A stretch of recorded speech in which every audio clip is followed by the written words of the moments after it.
দেখুন, নির্বাচনের আগে গণভোট চাওয়া নির্বাচনকে প্রলম্বিত করা, নির্বাচনের পরিবেশকে নষ্ট করার শামিল। আমি মনে করি, আমার দল বিএনপি মনে করে, গণভোট যদি হতেই হয় তাহলে নির্বাচনের দিন একই সাথে হতে পারে।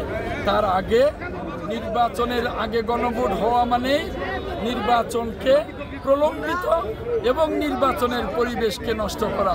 এই মুহূর্তে দেশের মানুষ নির্বাচনমুখী হয়ে গেছে।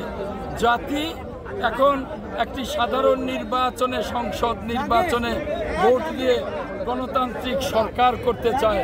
এই মুহূর্তে গণভোট জাতির সামনে গুরুত্বপূর্ণ নয়, গুরুত্বপূর্ণ জাতীয় সংসদের নির্বাচন। ভাগ্যের পরিবর্তন ঘটবে কিনা সেটা জানতে চাই জাতি। আমার মনোনয়নের বিষয়টাকে আমি স্পষ্ট বলতে চাই। আমার মনোনয়ন আমি সখীপুর বাসাইলকে উৎসর্গ করেছি। ইনশাল্লাহ সখীপুর বাসাইলের মাটি ও মানুষের দোয়ায়, সহযোগিতায় এবং ভোটে নির্বাচিত হয়ে সখীপুর বাসাইলবাসীর জন্যে আমি নিজেকে নিয়োজিত করব। আমার নিজের জন্য কিছু করব না।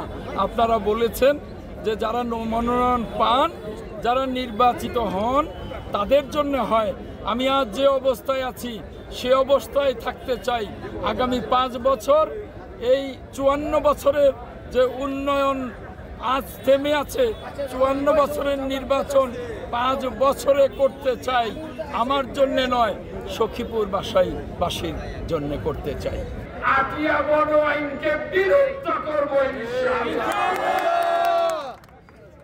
আজ সখীপুরবাসীর সামনে বলতে চাই, একটি অবাধ এবং নিরপেক্ষ নির্বাচনের মধ্য দিয়ে আমরা স্বাধীনতার মূল মন্ত্র গণতন্ত্রে ফেরত যাই। তখন থেকেই জাতীয় এবং আন্তর্জাতিকভাবে ষড়যন্ত্র হচ্ছে যাতে বাংলাদেশ গণতন্ত্রে ফিরতে না পারে, যাতে গণতন্ত্রের অগ্রপথিক শহীদ রাষ্ট্রপতি জিয়ার দল